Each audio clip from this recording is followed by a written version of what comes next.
Today, as part of our Lunch and Learn series, we have Mike Shelah with us. He's going to talk about becoming a successful LinkedIn prospector. Dina, would you like to introduce our guest speaker? Absolutely. So Mike has been my go-to person for LinkedIn prospecting, an expert with everything with that, and I'm really excited to have him here with us today. Mike began his technology sales career in 1999, and then in 2011 founded Mike Shelah Consulting and began sharing his ideas about sales marketing and emotional intelligence with audiences throughout the Mid-Atlantic region. A self-proclaimed LinkedIn nerd, Mike uses his experiences to help entrepreneurs along with sales and business professionals to develop their prospecting and sales skills, along with teaching confidence and speaking in front of an audience. Mike has been featured on over 30 different podcasts and was a regular guest on the Fox 45 morning show here in Baltimore. So thank you, Mike. I'm excited to have you with us. Thank you, everyone, for having me. This is going to be a lot of fun. Hello, everybody, and thank you for joining us today. And I always like to start a presentation like this, and I call it, Who is Mike Shelah, and frankly, why should you care? I like to put it out there that I am not an expert. I'm not a ninja. I'm not a guru. I'm not a black belt. I'm not any of these things. As Dina said in my introduction, I'm a salesperson. I have been in business-to-business sales in the Baltimore metro area since 1999.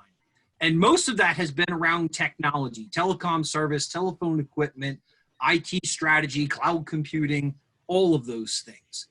And like many people going back 20 years ago, I was successful in sales because I was a really good cold caller.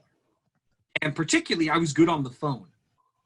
I learned very early on in my career that I can make 100 phone calls faster than anybody else in my office could knock on 100 doors. And I'll give you a little perspective. The sales office I worked in, we had 4 sales teams just for Baltimore, 9 sales reps per team. I was competing with 35 other sales reps just in my own office because we didn't have a CRM. So the idea was the first person to get paperwork got credit. And despite all of that, I was successful because I was a really good cold caller.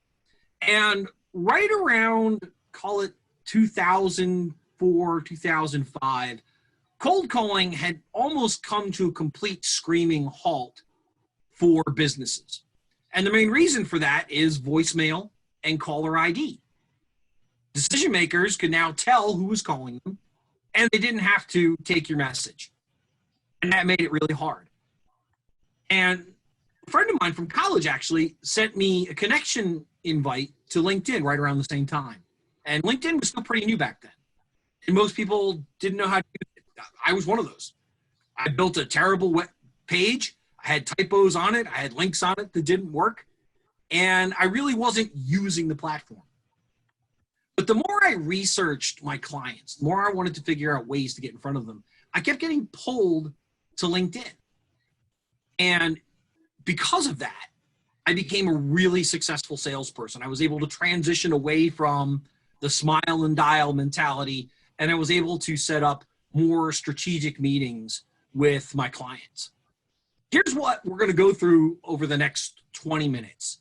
I'm going to give you a couple of real high impact points about developing your profile for your audience. And then I'm going to show you, 1, how to build your list, and then 2, how to pivot off of LinkedIn and truly maximize the value of the network, even though you're not going to be within LinkedIn using it. Sound interesting? Let's go. First thing I will do is set my screen up to share, so bear with me one moment. So going to the screen, gonna click share. All right, so everybody should be able to see my LinkedIn page. Dina, give me a thumbs up if you see it real quick. Thank you. Yeah. A couple of basics about building your LinkedIn page. You want to have a professional photo. You want to take advantage of the banner photo behind your profile picture. You want to fill that with the information that a potential client can use to get in touch with you. You'll see here, I have my work email, my work phone number, and my company's website all right there. If a potential client happens to come across my profile, they immediately know how to get in touch with me. And if I fit their metrics, I fit their guidelines, then they're going to contact me. Candidly, that is the minority. That is not the majority of how business gets done. It might be 5%, if that. But you still want to be set up for that opportunity. You'll also notice directly below where it says my name, Mike Shelah, you see a list of keywords: cybersecurity, IT, managed and professional services. This is your headline. And the key to remember is you want this to show what you do for people. If you look at most headlines on most LinkedIn profiles, they instead show you what a person's job title is, or they try to get cute. They put things like, I drive maximum revenue value for my customers. Great. That's what I do too. And you know what? That's what Dina does, and that's what Jeff does, and that's what Andrew does, and nobody cares. Nobody cares about that. But if they see my keywords and they go, well, you know what? I need somebody that has expertise in HIPAA, or I need expertise in someone that needs GDPR. Now, to the people on this call, you may be going, well, I think I know what HIPAA is. I've heard that before. What's GDPR? Well, guess what? You're not my audience, and that's okay. But the people that are my audience, they see those keywords and they go, that's who I need to talk to. And that's why this is so powerful. I recommend creating a list of about 20 keywords, and then you want to fit as many as you can into that headline section, because that's going to maximize your visibility, your searchability, as I like to say, my Google ability.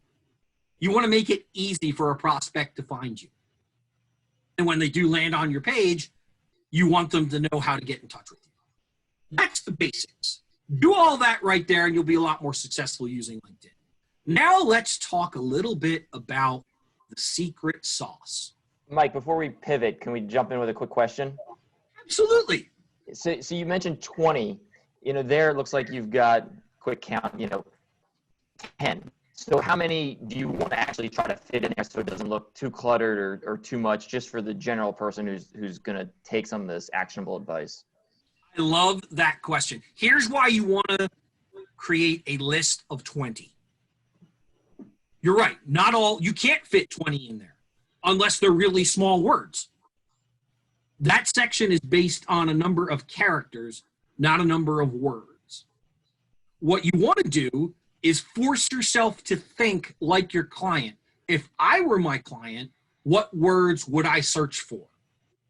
If you're in accounting, there are certain key words that are valuable to your client. Same thing if you're in legal. Same thing if you're in outsourced administrative services. Think about the words your client would search and build that list. Now, if you don't come up with exactly 20, that's okay. If you come up with 18, fine. If you come up with 25, that's fine. But you want to force yourself to think like your client. And then you want to pick the 10 best that fit, or the 12 best that fit in that headline. Which ones are going to give you the most meaning? Which ones are going to be the most impactful? And if you want to know what those words are, you can do a quick hashtag search on LinkedIn. So for example, I'm going to do hashtag cyber. There's 44,000 people that follow hashtag cyber on LinkedIn. That tells me that cyber is a good word to have for my audience. And you can check all of them. So when you're building that list of 20 words, do some hashtag searches. See what's trending. See what's being followed on LinkedIn to maximize your exposure. Great question. So now, let's talk about a customer. I think one of the biggest challenges, and you've all been experiencing this in networking, is when you ask someone who their client is, you get this, well, I can work with anybody. Well, that's just not true. In theory, you can work with anybody, but not anybody has the budget, not anybody has the decision-making ability, not anybody has the time. You want to think about who is your client. So I'm going to give you a great example, because this one appeals to just about everyone on this call, because you're probably going after that small to medium business market. I'm going to go with president. and I'm going to switch it to people. Now you will notice that there are 14 million results for the word president on LinkedIn. That's a big list to manage. The next thing I do is I change it to a second-degree connection. And that takes us down to 372,000. Still a big list. Now I'm just going to focus in on where I want to work. So in this case, I'm going to choose Baltimore because most of my business is in the Baltimore metro area. And I'm going to click apply. Now I still have 31,000 people. That's too big a list. So I'm going to make one more filter. And this is where you can use a little bit of creativity. I'm going to use my favorite one. But you can get a little creative with this part. I'm going to go to filters. And I'm going to scroll down to, where is it? There we go. Colleges and universities. And I'm going to type UMBC. Because I went to UMBC. Click apply. All right, so now I have a list of 1,400 people that are in Baltimore that also went to UMBC. And here's the important part. They know at least one person that I do. And you can see here very quickly in my list, Crystal, I only have a couple mutual connections with. Javed Patel, I have 24 mutual connections with. I go down a little bit farther, and I see that I have 7 with Karan. I have 10 with Kevin, and I can go on through this list. So here's what I can do. I'm going to take a look at Javed's profile.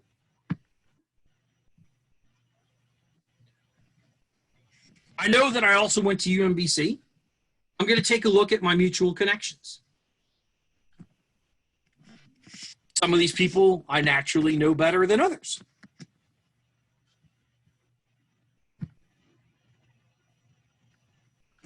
So what I'm looking for is somebody that I know fairly well. Like, I know Ash fairly well. I know Alan fairly well.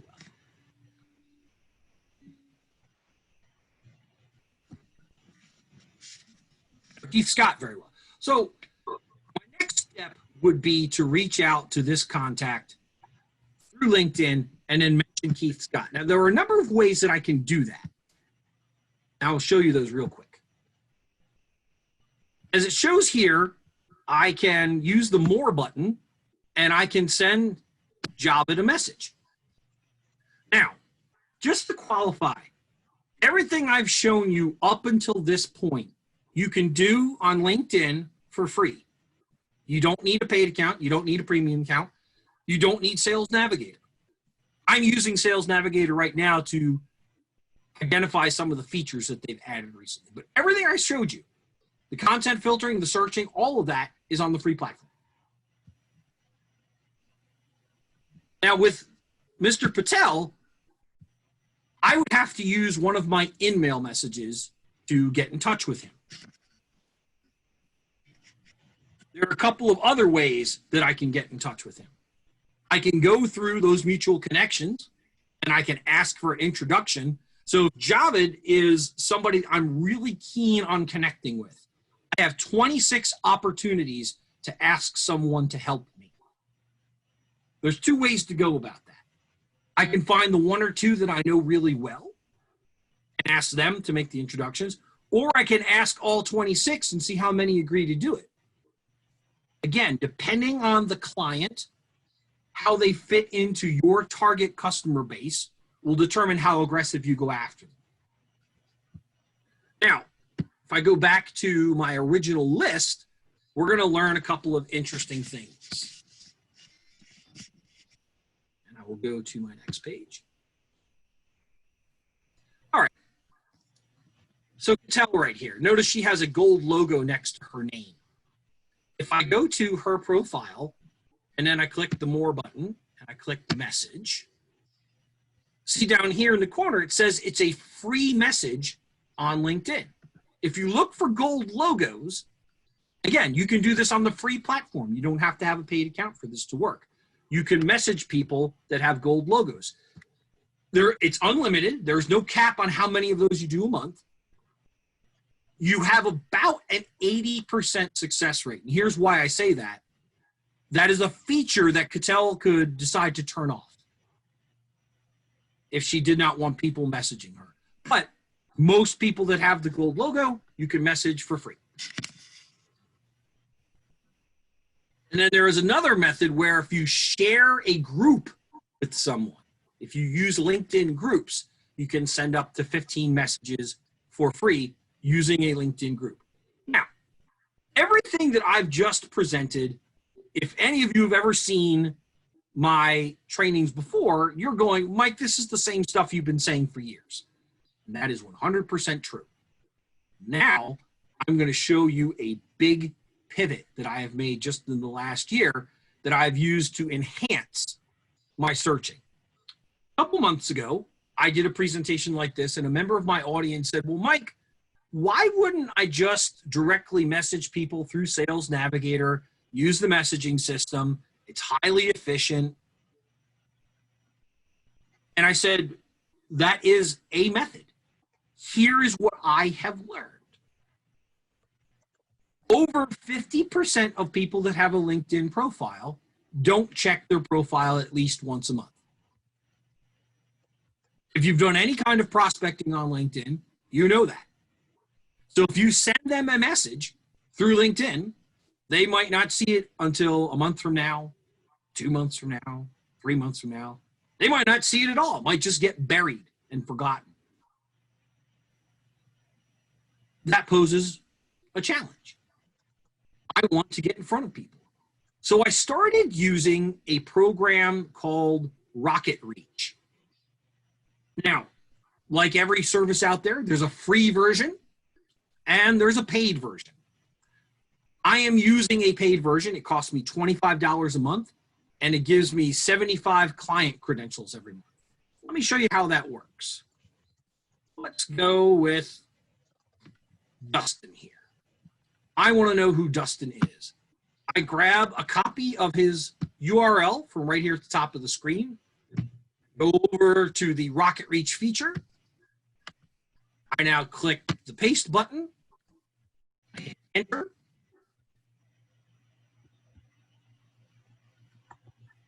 Now this shows me that Dustin is on here. He's on LinkedIn. He's on Twitter. If he was on Facebook, it would show me that he has a Facebook profile. It'll give me a lot of content around him. Also, I click the Get Connect button. Now I have his work email. So I can directly send him an email. I can also send him a personal one. I'm not a big fan of that. I think that's just a little too stalkerish. I'd rather keep professional. But I can now send him a direct message. And what I would do in this case is I would send Dustin a message. And for the headline, I'm going to mention that we both went to UMBC. So I would put UMBC, class of 1995. And then what I will prepare for Dustin is one of a handful of pre-written messages that I have for clients. What I've been working on these last few weeks is, hi, Dustin, I would like to invite you to a video chat in the next week or two. With Governor Hogan's latest press release around the quarantine, we have reason to be optimistic in these coming weeks and would like to talk to you about your strategy for the next 2 months and how we might be able to support you in that strategy. And then the last line of it is, by the way, Dustin, I took a look at your LinkedIn profile and we have some very interesting mutual connections. You should take a look. And when I look at Dustin's profile, I have 13 mutual connections. Odds are he knows 1 or 2 or 3 of them fairly well. What I've done here is I've taken the time to identify him as a client opportunity. We have a mutual connection. We both went to UMBC. And we have 13 mutual connections. Odds are he knows one of them fairly well. And I've now built I haven't pitched anything. I haven't tried to sell a widget. We get a very high response rate and engagement on messages like this. And for people that are business owners or solo entrepreneurs, prospecting is a critical piece of your business, but from a time standpoint, you don't have a lot. You just saw me in less than 5 minutes create a list of highly qualified prospects for your business. And you can get specific by industry. So if your product is targeted at healthcare or accounting or legal or banking or retail, you can pick one of those and make your list even more refined and more specific. Again, all on the free platform. You don't have to pay to use LinkedIn services to do what I just showed you. And Mike, I got a quick question if you don't mind. So absolutely. Obviously you have, you're laying these options out. You've mentioned a couple things between Sales Navigator and Rocket Reach that you're using as add-on paid enhancements. What would kind of those deciding factors be if you want to just kind of stick with the LinkedIn straight free platform, or wanting to add on some of those additional features? Sure. The number one reason that I have a paid account on LinkedIn is on the free platform, they limit the number of searches that you can do every month. And because I am such a heavy LinkedIn user, I was burning through those searches usually in the first week of the month. That will be a judgment call for you. So it's more of a as needed basis, kind of maximize what you can do with the free platform and then say, hey, I need a little bit more than that. Yeah, you may very well use the free platform and then halfway through week number 3 of the month, you run out of searches. Okay, well, maybe that was enough productivity for you based on all the other things that you have to get done. So maybe that's okay. But for me, I have always been in a role where I am 100% business development. So I have to talk to a lot of people. Now, as for Rocket Reach, similar idea. On Rocket Reach, the free platform allows you to search for 5 people a month, which is not a whole lot. Now, there is another product out there called Zoom Info, and Zoom Info will also give you a free account and let you look up, I think it's another 15 a month. So you can get 20 a month without spending a penny. The Rocket Reach platform I'm using gets me $75 a month for $25 a month.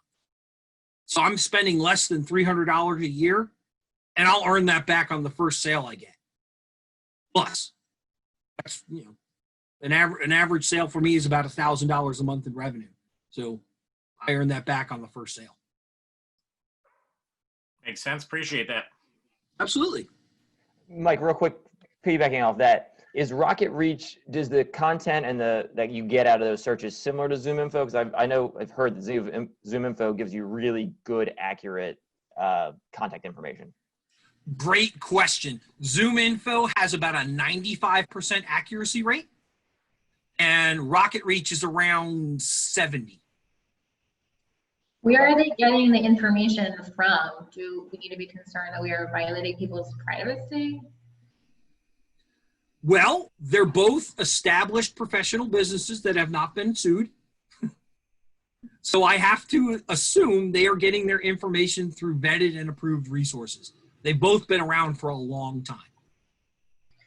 Okay, thank you. And another question from our audience how are we automating messages to a target list on LinkedIn? And is there any difference with the automation on the paid Sales Navigator account? I have not played around with automated messages a whole lot with LinkedIn. That gets into more of the marketing side, and I've always been on the sales business development side as opposed to marketing. I know you're kind of paying per click when you do it that way on the marketing side for LinkedIn, and I've always felt that was a little too expensive for my blood. Mike, another question came in, and I think when someone told me about Zoom Info, they scrape the emails from partners that they have created, and so they get items from the email signature and other things. So that's how they get a lot of that accurate information. You know, one of the questions said, are there ethical concerns around that? And like you said, I mean, they haven't been sued, but is it something that we as users should be aware of? I certainly believe that it's individual choice as to what you're comfortable with. I will tell you that I've been heavily using Rocket Reach now for the last 6 months. I've had one person actually say they don't like it. Like, I had one prospect say, I'm not going to deal with you because of what you did. I guess you have the same thing if you would take a phone book and call someone up that way, and it's consolidating the information for you. You could go to white pages, yellow pages, pick up the information, but that's a whole lot more work, and here it just makes it easy. I think the important things to keep in mind is, one, there will always be someone that's offended. And two, it's how did you go about it? When I send my content, I'm not jamming a product or a service down their throat. I'm more often, so pre-COVID, I was inviting people to lunch or coffee. And if I got a no thank you, I would always reply, well, worst case scenario, you get a free meal out of it and you might learn something. So I keep the message very unsales. You know, I had somebody get back to me the other day and say, you know, I don't know that I need your company's services. Why don't you send me a capability statement?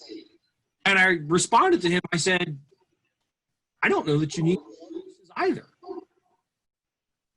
You know, the whole purpose was to find somebody that would be open to a conversation. And because you responded to me, I want to say thank you for doing that, because that shows a level of professionalism that I don't often see in business anymore. So thank you. And by saying that, I really do turn the table. I really do say, hey, look, I know there's a lot of salespeople out there that make your skin crawl. I'm not one of them. So I'm going to kind of piggyback off of that, off of kind of coming off too salesy. This was a question that we had from the audience, and we're getting close to time. We're going to flip it over to doing a little bit of open networking. So if there are some additional questions, everybody out there is going to be able to ask them directly to Mike. But, you know, I know you say you don't do a whole lot with automated messaging, but obviously you're reaching out to a lot of people that you don't know before. And again, if you looked at the automation side of things, you know, it may hit them multiple times, or you can even do that manually. You know, how do you kind of keep it away from spamming them? You know, one to a point where LinkedIn says, hey, this guy's, you know, really abusing the platform. Or, of course, you know, you upset the prospect that could have been a really good lead for you. It is a balance. A couple of years ago, I sent a message to someone that I'm a first degree connection with on LinkedIn. So we made that mutual agreement to connect. And I invited him to one of my webinars that I was hosting. And he went out on Google and he found a line of terms and conditions from LinkedIn's policy handbook and forwarded it to me and said, you're violating LinkedIn's spam rules. And I said, no, I'm not. We're first degree connections. You're someone I know. You said okay to being in my network. And I don't send these things to you every day. I don't send them every other day. I don't even send you messages once a week. I said, I think this is the second time in the last 3 months that I've engaged you. But if you're not interested, I respect that. And I think that's the important thing to keep in mind. Well, and again, you're always going to have those wild cards that kind of scream uncle too quickly. And, you know, like you said, it's a balance. So everybody's going to have a different threshold for being reached out to. And again, if you put yourself on the platform, you're opening yourself up to getting contacted. That's the whole reason you're on this platform. I think if you're, you know, like you said, if you're hitting them every day or every hour, you know, that's where it's a bit much. But if it's one, directed closely to them and not just throwing it out there, and two, if it's on a little bit of a delayed schedule, I think that's good ways to do it. I'll frame it this way. For every one person I've had complain, I've gotten 20 sales. I'll take that ratio, and show me a sales manager that wouldn't. Sure. No, that makes complete sense. So, Mike, really appreciate it. I don't know if there's any closing things you want to say, but we're getting ready to kind of flip over to the open networking part. Really glad everybody joined us today. Looking forward to being able to have a little bit more of a conversation with everyone. So, Mike, is there anything you want to kind of close up with before we open up the floor for questions or a little bit of networking? I will say two things. First, I want to thank you all for having me on as a speaker. I always enjoy doing this. I'm a big ham, in case you can't tell. And secondly, anybody that wants to reach out and connect with me, feel free to send me a connection request on LinkedIn. Let me know that you were in the Thrive event today, and I will be certain to engage with you. Anybody that wants to chat offline, I'm always happy to do that. I'm not an attorney. I don't clock you 15-minute increments to talk about who I am, what I do, and how I can help, or to listen to what you're going through and give advice. I'll give advice all day long because eventually that means you become a customer.